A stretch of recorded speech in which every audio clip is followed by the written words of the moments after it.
I recommended dropping running back for Tampa, Ronald Jones. I'm not sorry.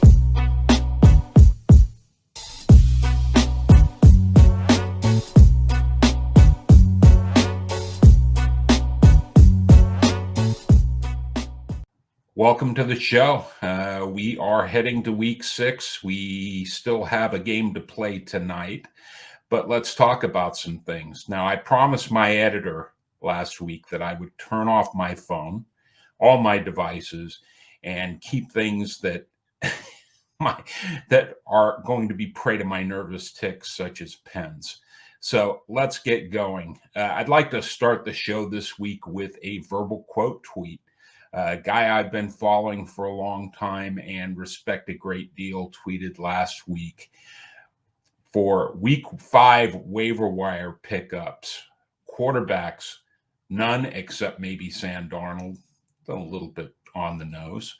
Running backs, everyone who scored points last week. Prioritize the ones behind injured starters. Wide receivers, some random guys who scored TDs and you'll drop next week. Tight ends, see wide receivers. Objectively funny. It was really a funny tweet. Not entirely untrue, but pretty reductive and maybe a little bit cynical. And I will try to do a better job on my show for you. Now, I mentioned this is Monday, so there's still a game tonight. The Colts are playing the Ravens. A couple of things that I'm going to be interested in seeing is how the running back situations shake out on both teams. For the Ravens, last week, Latavius Murray was the guy. Tyson Williams was inactive. They mixed in Le'Veon Bell a little bit. Is that going to continue? Will Tyson be active this week? For the Colts, after asking for a trade, all of a sudden Marlon Mack had a role. He had about 12 touches last week, while Nyheim Hines only had 4. It's a committee. Jonathan Taylor's pretty much the clear lead back. He had 19 touches last week, but I'm very interested to see how those situations continue. And Vegas has this as about a 46.5 point over under, with Baltimore being a 7-point favorite. A kind of a low scoring game, maybe a medium scoring game. Is it going to be a low scoring game, or are we going to see some points by both teams? Those are the things I'll be looking for. Now, when I say week 6, welcome to bye weeks. We have the first bye weeks this week. Atlanta will be on a bye. New Orleans will be on a bye. The New York Jets will be on a bye, and San Francisco will be on a bye. And some of the guys you're going to have to look to replace: Trey Sermon, Elijah Mitchell, Deebo Samuel, Brandon Ayuk. George Kittle's already on IR, so you're already replacing him. I'm not necessarily recommending his backup, Ross Dwelly, but if you're in a pinch, I guess you could do worse. Ayuk's already at the point where I'm recommending sticking him on the end of your bench if you can afford to. He just has not been doing much this year. For New Orleans, some people will have Jameis Winston. I'll talk about him a little bit later. Alvin Kamara is on pretty much every roster, so that's going to be a key guy to have out. And Marcus Callaway is still the most targeted wide receiver on the Saints, even though he's fallen out of favor with fantasy players. If he's available on your league, I would not shy away from him.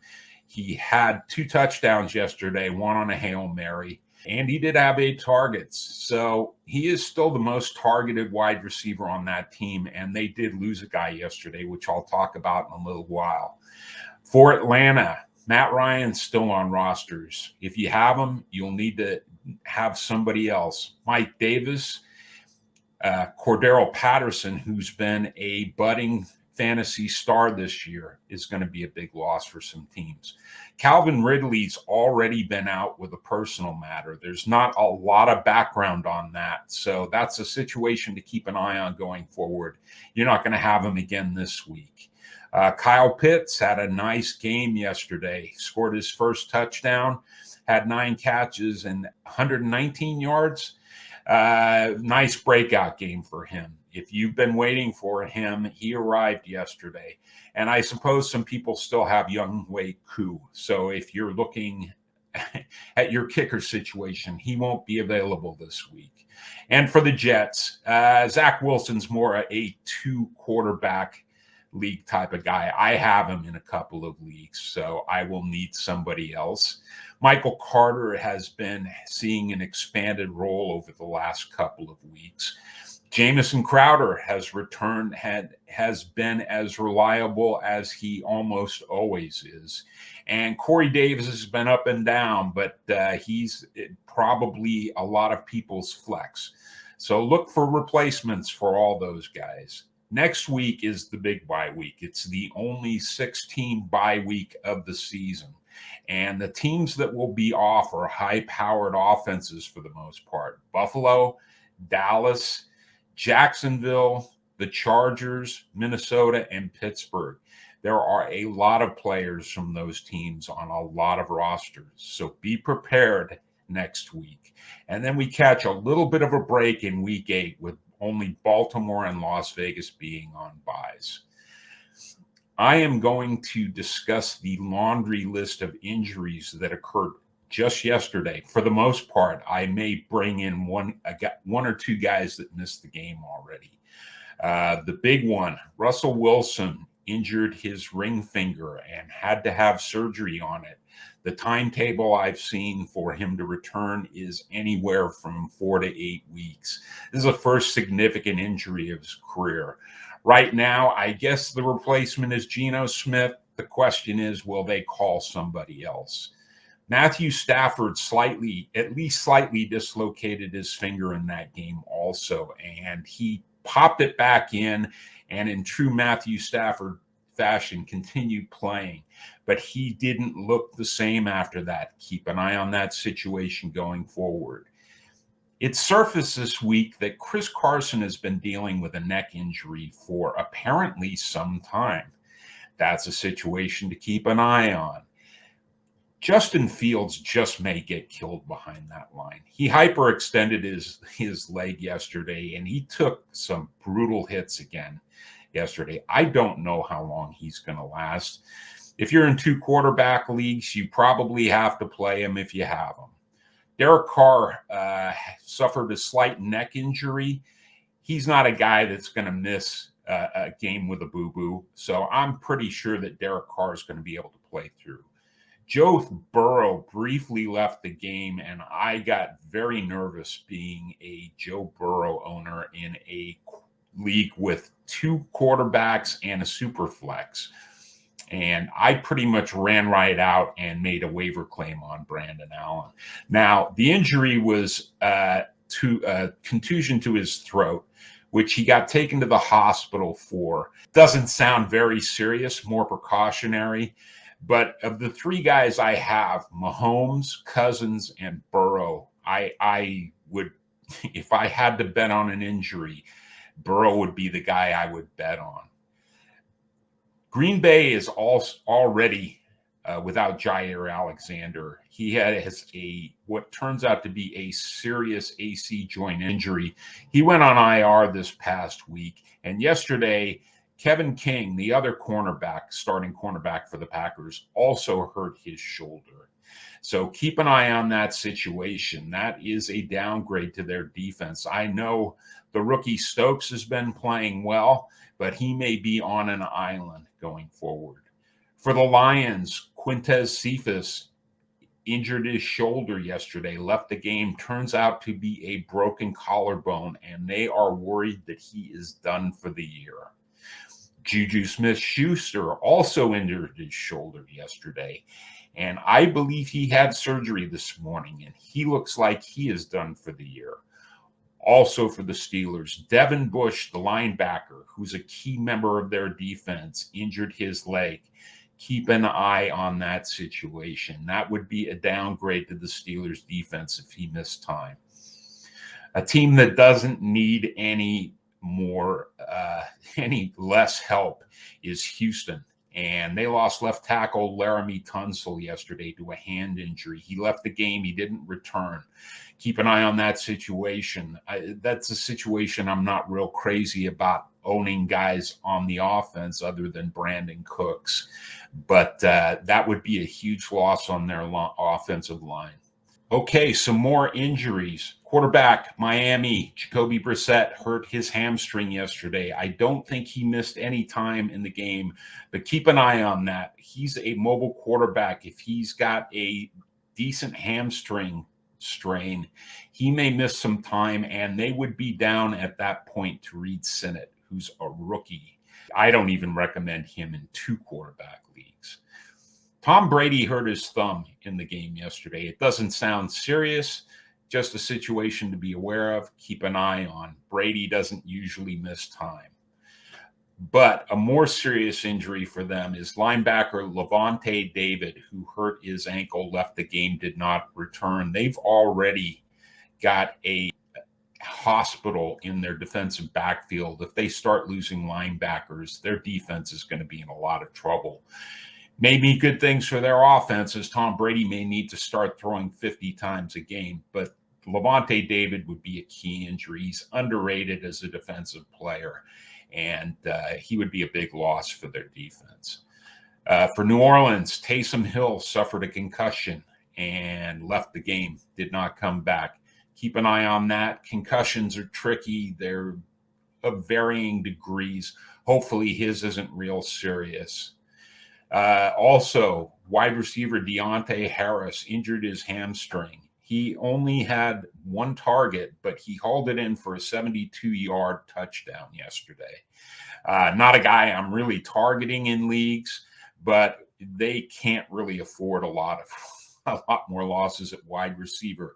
They are on a bye this week, so those guys will have an extra week to heal up, and it is possible that Michael Thomas may be nearing a return. He was on the physically unable to perform list, and he may be ready to come back. I haven't heard too much, but that's a situation to keep an eye on.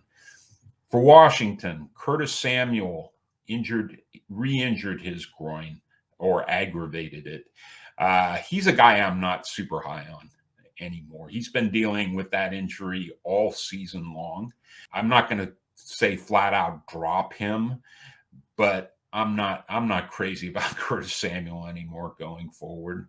And their right tackle, Sam Cosmi, injured an ankle. Like I say, offensive line injuries are not good for a team. Test their depth, and usually the guy behind them isn't quite as good. For Jacksonville, they lost their center, Brandon Linder, to a leg injury, and they are kind of worried that is serious. So keep an eye on that. They also lost 2 linebackers left the game, Miles Jack with a back injury and Dakota Allen with a shoulder injury. That is not a team that can really lose starting players. They're not very good to begin with, and it's going to be tough to make up ground with too many injuries on that team. For Tennessee, guard Roger Saffold left the game with a shoulder injury. Again, offensive line, keep an eye on that. They also lost a cornerback and 2 linebackers. The defense has been serviceable. It hasn't been great. It hasn't been bad. For Cleveland, right tackle Jack Conklin would be a big loss if he misses any time. He left the game with a knee injury, did not return. Linebacker Jeremiah Owusu-Koramoah also had a throat injury. That seems to be an odd injury, but it happened a couple of times. Keep an eye on his situation. They had also 2 cornerbacks leave the game yesterday. Denzel Ward with a neck injury and Greedy Williams with a shoulder injury. Keep an eye on that. That would be bad for their defensive backfield. For the Chargers, guard Ode Obushi, and I hope I'm saying that right, suffered a knee injury, and they think that may be serious. That would be bad. Tight end Max Williams for Arizona suffered a knee injury, and they fear his season may be over. He had been slightly emerging and been getting opportunities in that offense. That would be bad for them. Take a look and see who's behind him on the depth chart. I'm not crazy about any backup there. And also center Rodney Hudson, who they signed away from the Raiders in the offseason, hurt his ribs, didn't return. Keep an eye on that.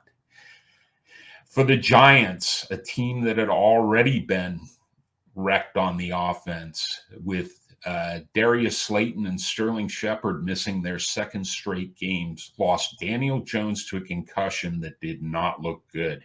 He looked very wobbly coming off the field. I cannot imagine he's going to be ready to go Sunday.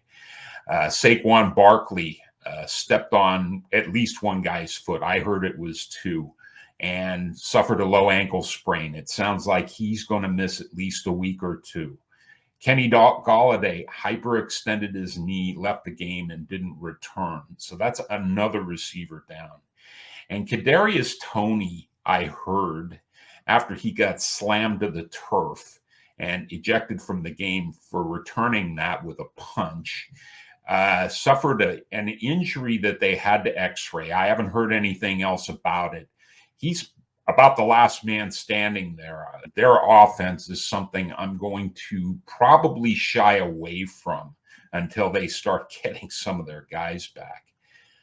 Clyde Edwards-Helaire for the Chiefs suffered a knee injury last night that did not look good. He was carried off the field and then was shown going to the locker room. He was walking, but he was walking awful gingerly. That's an injury you're going to want to keep an eye on. Left guard Joe Tunney broke his hand in that game. Now, that is an injury that players may be able to play through. I've seen players play with soft casts. So he may not miss any time. He may miss a week or two. Travis Kelce got a stinger and at least missed a play or two. Keep an eye on that. I heard Tyreek Hill tweaked his knee in that game. That's a situation to watch. And one last item I found out this morning was Joe Mixon did play yesterday. His role was very limited. The guy that actually got the most run, Samaje Perine, actually was put on the reserve COVID list this morning. So keep an eye on that. Depending on his status, he may be able to play this week or he may not. Now, I talked about some drops last week, and of last week's drop, the only one I might regret is Sony Michel. With Darrell Henderson still probably a little tender in the rib area and the Rams playing most of that game from ahead, Sony Michel did get opportunities. He did have 11 carries. He scored a touchdown. He also had a couple of receptions. I hope you didn't drop him. If you did, I'm not super sorry about recommending him for drop. You may want to keep an eye on him as long as Henderson's hurt. I think if Henderson's healthy, he's probably going to be one of the more reliable running backs in the league. And I recommended dropping running back for Tampa, Ronald Jones. I'm not sorry. I don't feel any differently this week, but I did see a couple of people on Twitter say, don't drop Ronald Jones. And my question is, why not? He gave you 4.5 points yesterday. At best, he's buried on benches in deep leagues. If you're in a fairly shallow league, I don't see a reason to hang on to Ronald Jones. Now, I am not going to give you any more drops this week because of all the injuries that continue happening. This year has been a bloodbath so far. So let's talk a little bit about the guys I recommended last week and apparently cursed. Sam Darnold kind of went back to New York Jets Sam Darnold. He threw for 177 yards. He did rush for 10 yards and have a touchdown, but he also threw 3 interceptions, and he did you no good. He was a borderline play in one quarterback leagues. He's still borderline QB1 in scoring. I would keep him as a QB2, but, are you starting him? Yeah, if you have to. Daniel Jones. I've already talked about, he suffered what looked like a pretty serious looking concussion, and he looks like he's going to miss at least a week. The running backs that I recommended that at least for watches, Kenny Gainwell only had 3 touches in a game. They played from behind most of the game. That doesn't really thrill me, but it was a situation where Jalen Hurts just picked the team up and stuck it on his shoulders and said, you know what? I don't need anybody else. Miles Sanders didn't have a lot of opportunities in that game. Outside of Devontae Smith, there weren't a lot of passes to go around. So I still like Gainwell as a bench player. J.D. McKissick continued his even week, odd week weirdness. He did have 3 touches. He did have 4 targets in that game, but that was a pretty bad Taylor Heineke game. And it was a game that they really, really weren't in. I still like J.D. McKissick as a possible flex. A guy I wasn't as high on, but said keep an eye on, and I'm going to say keep keeping an eye on, is Jeremy McNichols of the Titans. He only had 3 touches yesterday. They did not throw a lot, and they rode Derrick Henry into the ground yesterday. He had 29 more carries. So I'm still at least watching Jeremy McNichols as a possible bye week fill-in. Okay, continuing my last week recommendations. Alex Collins was pretty much a no-brainer once we heard that Chris Carson was injured and might miss the game. He did have 17 touches. He only had 72 yards, but as long as Carson's out, and even maybe afterward, he's probably a guy that's at least a bench player. He only had 72 yards, like I said, but he is getting opportunities. Damian Williams had 16 carries for 64 yards and a touchdown. He had 3 targets for 2 catches and 20 yards and no touchdowns. Now, the interesting part of that game is they got ahead and they started using Khalil Herbert on the ground to run out the clock. So I like Khalil Herbert. I have Khalil Herbert on some of my best ball teams. I would probably at least watch Khalil Herbert. If they're in a positive game script, he may be the guy they use to run out the clock. I still like Damian Williams better than Khalil Herbert. Wide receivers, none of whom I was terribly high on, but I did say keep an eye on. Randall Cobb kind of came back down to earth. He had 3 targets, 2 catches for 30 yards, no touchdowns. Van Jefferson's a guy that I'm still interested in.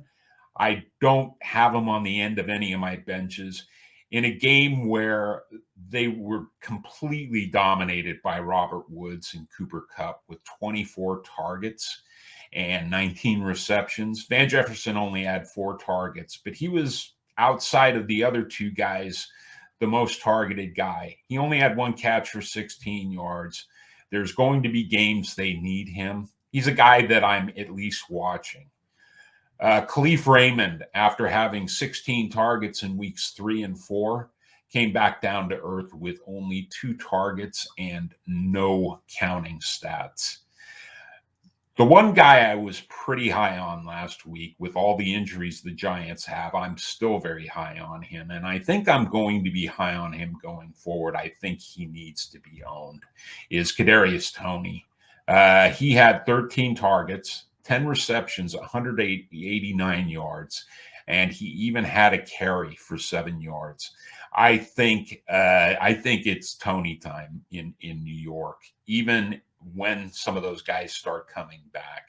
But we have no idea when Golladay, Shepard, and Slayton are due back. He may be the only guy worth playing, and I'll talk about the Saquon Barkley replacement in a little bit. The tight ends I talked about were no-brainers. Dawson Knox had 4 more targets. That doesn't sound like a lot, but the way the game went last night, it was pretty good.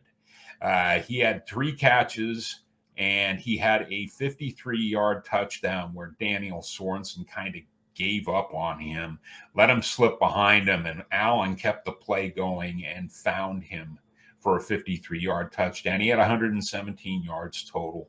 It's not a ton of opportunities, but he is making the most of them. And Josh Allen seems to have built a good rapport with him. And Dalton Schultz of the Cowboys had 8 more targets, 6 more receptions, and 79 yards.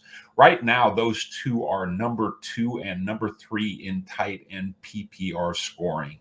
They're still available in over 15% of leagues. I got a feeling that will drop to very low at the end of this week. The kicker I recommended was Chase McLaughlin. I still like Chase McLaughlin going forward. He did have a good day. He had 2 field goals and he had 4 extra points for 10 points. No long field goals, but that's an offense that's pretty potent. I like him going forward. The defenses I recommended, I highly recommended New England, and I kind of missed there as they allowed 22 points and 360 yards to the Texans, which is a little unexpected. But they did have 3 sacks and a turnover, so they did get you some counting stats, and they probably weren't really highly available anyway. Atlanta actually turned out okay. They gave up some garbage time points to get to 20 points, but they did have 2 sacks, a turnover, and only allowed 230 yards. So they were probably in the top 10 yesterday among all teams. So I would move on from Atlanta. You're probably hanging on to New England if you have them. Let's look at some of the Week 5 heroes and whether they're worth owning. I mentioned Jameis Winston earlier in the year, and Jameis is going to probably be a little bit inconsistent. Yesterday, he did have 4 touchdown passes, but he also had 2 turnovers. He did throw the most times he's thrown all year at 30, but he only completed 15 of those. One of them was a Hail Mary at the end of the first half. The thing about Winston is one of the more underappreciated parts of his game is he can run. He does run some.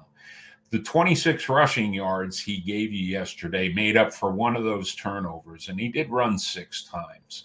And that was one of the only times all year that the Saints threw more than they ran. I believe they also did that in Week 1. So Jameis Winston's a fringe quarterback. I still like him as a backup quarterback, a bye-week fill-in, potentially. And Davis Mills had a great game. He had 312 yards. He had 3 touchdowns. He didn't turn the ball over. They ended up losing the game, but that's not really on him. The problem with Davis Mills is he's a complete crapshoot. I played teams yesterday in 2 quarterback leagues that have him. They didn't play him. They probably won't play him again next week. Let's see. Devontae Booker wound up being a Week 5 hero by default, and he will be an ad this week. He did have 16 carries. He only got 42 yards, but he did reach the end zone on the ground. He had 4 targets for 3 catches and 16 yards, and he also hit the end zone on one of his passes. He's going to have to be rostered while Saquon Barkley's out. And a guy that's probably not real high on any lists is Ty Johnson. He seems to play a lot of snaps and not get many opportunities. He did have a touchdown yesterday, but he only had 4 carries for 12 yards. 3 targets and 2 receptions for 22 yards. And to show you how well running back is, he was one of the running back Week 5 heroes that is widely available in leagues. So watch Ty Johnson, add him if you're desperate, but I'm staying away from him. I have him in some best ball leagues. I was hoping for more, but that seems to be swinging Michael Carter's way right now. The Week 5 wide receiver heroes are kind of funny. 2 of them are Houston Texans that are rostered in 0% of leagues. Chris Moore pretty much had been on the practice squad. I'll give the coaching staff of the Texans credit. They must have seen something in the New England scheme that said, we're going to go real big to these guys. And Belichick does like to take out the other team's best player. So it's possible that they game planned against Brandon Cooks. So Chris Moore had 5 targets. He had 5 catches on those 5 targets for 109 yards and a 67-yard touchdown. He is rostered in 0% of leagues and should be rostered in 0% of leagues. The other one, Chris Conley, who was billed as the number 2 wide receiver for Houston for, whatever that's worth. He did come through yesterday. He had 4 targets, 3 receptions, 84 yards, and a 40-yard touchdown, which is great if you're in a long touchdown bonus league. I'm still not going after Chris Conley. And Deontay Harris reeled in his only target for a 72-yard touchdown, and he has had some value in that offense, but he did hurt his hamstring yesterday and did not return to the game. And the tight end hero that I will mention was David Njoku of the Browns, who reeled in all 7 of his targets for 149 yards, including a 71-yard touchdown. I'm not going to tell you not to pick him up. I'm not picking him up. The opportunities are few and far between. There are so many mouths to feed on that offense. Really, the only guys I want on that offense are Nick Chubb and Kareem Hunt. So if you feel good about David Njoku, go get him. I don't recommend him. Now let's talk about some ads for this week. Kind of the point of the show, I suppose. For one quarterback leagues, I'm out of them. If you haven't picked up Kirk Cousins, Daniel Jones, Jameis Winston, Derek Carr, those are guys that are going to be up and down. A lot of they weren't drafted in a lot of one quarterback leagues. There's a good reason for that. I think most of those guys are worth rostering. Kirk Cousins has had a couple of down weeks in a row, but he's still the highest scoring under rostered quarterback out there. In 2 quarterback leagues, I suppose you've got to go add Mike Glennon, and I already have a lot of waiver claims in on Geno Smith. I've got to think that there are some free agents out there that are going to be getting calls for those teams. I know Seattle is going to be without Russell Wilson for as long as a couple of months. I got to think they're going to be looking at somebody to bring in for depth at least.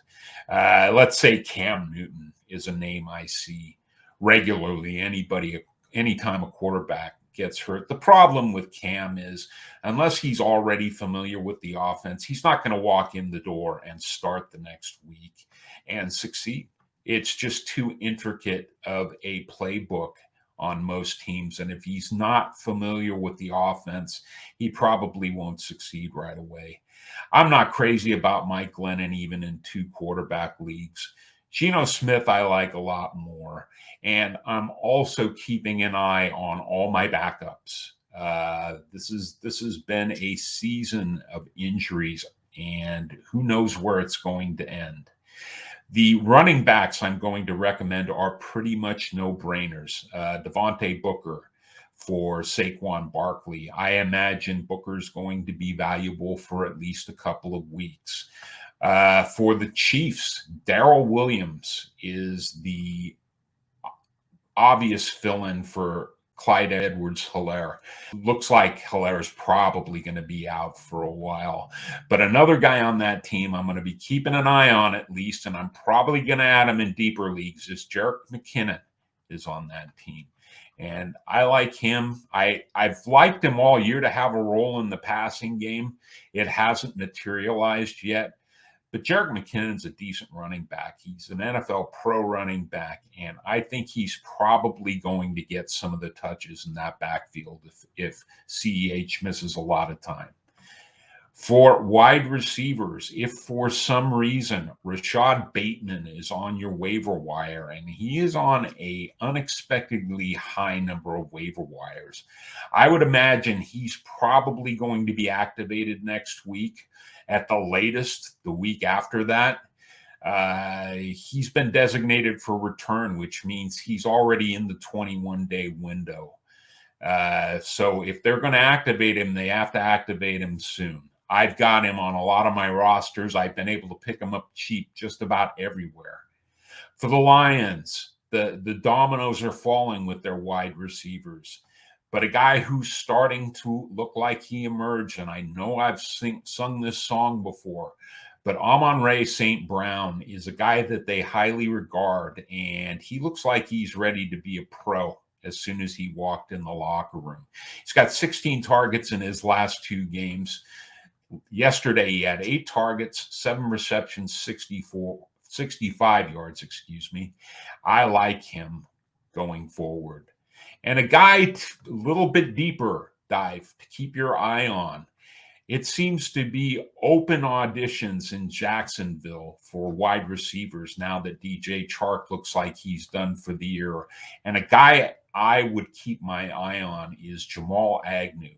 He's kind of a Swiss Army knife type of guy, plays special teams, gets the occasional carry. Yesterday, he had 1 carry for 8 yards, 8 targets, 6 receptions, and 41 yards. Now, they also gave 5 targets to Tavon Austin, so who knows if Agnew's going to have a role, but it's a guy I'm going to keep my eye on to see if he has a bigger role going forward. I was surprised to see Hunter Henry at tight end available in half of leagues and more than half of leagues. Hunter Henry has had 2 very good weeks. I've always liked Hunter Henry. I have Hunter Henry as in a lot of my deeper leagues. If he's available, at least keep an eye on him. If you've got Robert Tonyan had 2 targets yesterday and 1 catch for 8 yards. He has had now 4 games that mean 0 to you in any league. And then another guy that I've been kind of touting on and off all year that stepped up a little bit in the open audition for Jacksonville, Dan Arnold, who came over a couple of weeks ago from Carolina, had 8 targets, 6 receptions, 64 yards. He did lose a fumble, but that's a guy I'm solidly on my watch list for tight ends. It's not a great position. The kicker recommendation of the week is going to be Nick Folk of the Patriots. There always seems to be opportunities for kickers in New England. Nick Folk, to me, basically supplies a solid floor and a decent ceiling for a kicker. And if he needed any more motivation, they play the Cowboys this week. So it is a revenge game for Nick Folk, which is really funny, but kind of irrelevant as far as kickers go. And the defense I'm going to recommend this week is the Bears are owned in about a third of leagues. They are a top 5 scoring defense in fantasy this year.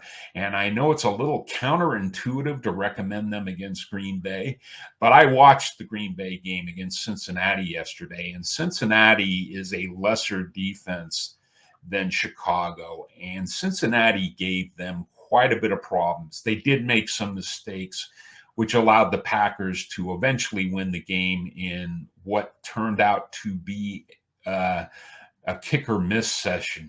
Mason Crosby missed 3 field goals in like the last 4 minutes of regulation. And Cincinnati kicker also missed a couple of field goals. So the Bears are my recommendation for this week, and probably going forward, there's probably not going to be too many teams I'm going to want to sit them against. And that is going to wrap it up for this week. Try to be kind, try to be respectful to each other, and we will see you again next week.